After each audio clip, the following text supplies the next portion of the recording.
Hello everybody, welcome to my YouTube channel. I am Pinkblossom's Counselling host for this podcast, and I post videos related to abuse awareness, trauma. I am a certified trauma recovery coach, and in today's video I'm going to talk about safety in relationships. So when you are in a traumatic relationship or you have been traumatized since childhood, then it becomes really difficult to basically understand what it feels like to be safe in a relationship. So safety in relationship can look like being with someone who will never violently harm you, even if they're really upset. So this is the first thing that you need to understand. Violence is never acceptable, and violence is something which is totally offensive. So if you are in a relationship with someone who never ever violently harms you, so you need to understand that it's a safe relationship. Safety in relationships can also look like working through conflict in a collaborative way, or knowing that even if a conversation gets tense, you won't be punished for having a differing opinion.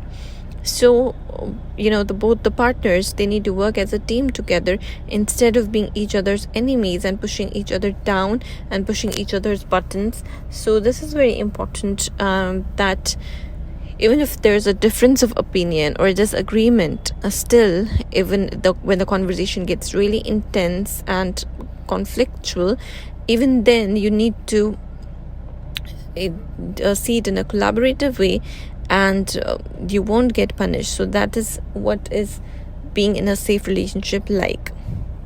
The third point is safety in relationships can look like spending time with people who are as silly, nerdy, loud, or reserved as you are, or who love and celebrate the traits that make you you.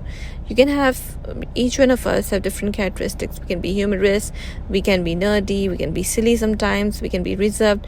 So someone who does not make fun of your characteristics, someone who accepts you as a whole, as a person, the way you are. So that is something which speaks about safety in a relationship. Also, safety in relationships can look like being with someone who will never force you to push past your intimate boundaries. They will respect your no. Someone who does not respect our boundaries is someone who is trying to manipulate us. If someone does not respect who you are, and when you say no or you are not comfortable with something and they force you for it, it just means that that person does not really respect you and does not really respect who you are. So if you have steel boundaries, if you have very hard boundaries, and that person, you have an easy time saying no to that person, and that person respects your no, that means that you're in a safe relationship. Because a characteristic of unsafe relationship is crossing over the boundaries again and again and again till the person gets manipulated into saying yes. So you're forced to say yes in an unsafe or a toxic relationship. Again, safety in relationships can look like consistently being treated with kindness, not just when they want something in return. Abusers and toxic people, toxic partners, they are very manipulative, and they're very revengeful. And when they want something from you in return, they'll be very kind and very genuine and very, they will love bomb you into believing that they are nice, and they will treat you intermittently with kindness. But a normal relationship, a safe relationship, what does it look like? It has consistent kindness. It's not intermittent kindness. It has consistent kindness, despite of the fact that in spite of the fact that they don't want anything in return from you.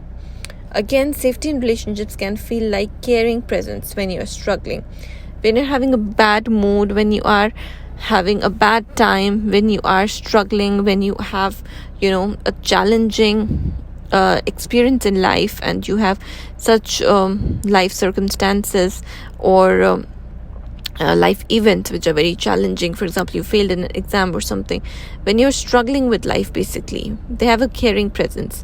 They do not bully you, they do not put you down, they do not ridicule you, they do not leave you, they do not abandon you. and sincere celebration when you are thriving. So when you are thriving, when you are achieving something in life, when you are being successful, they sincerely celebrate you. They are very happy for your success. And when you have to meet a failure, or you have a failed attempt in life, they are there for you. Like, you can count on them and they'll be with you. So this is what safety in a relationship looks like.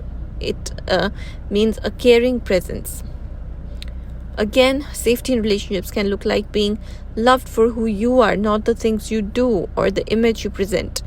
For example, if you're in a relationship with someone who really values you or your worth dependent on what you do for them, the service that you provide, the food that you cook, what they gain from you, basically. So they do not love you for who you are, but the advantage that they have because of you. So that is something that needs to be taken as a red flag, because safety in a relationship means you are loved for who you are, despite of the fact of what you do for them. Safety in relationships can feel like an exhale after you have been holding your breath for years. So this is something which rings very true for people who have been in abusive or toxic relationships, or childhood trauma or childhood abuse. So basically, like, being surrounded with narcissists or being surrounded with toxic people can feel very, very exhausting. It's like holding your breath every time. But if you meet someone, you can be yourself with that person is safe, you're in a relationship with such a person who accepts you, shows kind presence and genuine interest, and then you feel like an exhale.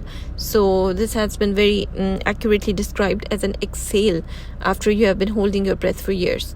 So if you're looking for support with creating and maintaining safe relationships after abuse or trauma, then you can email me. My email address is in the description box. As I told you, I'm a certified trauma professional and a certified trauma coach, and narcissistic abuse recovery coach. So it's open for enrollment till next month, till 15th of May. And thank you for watching my video.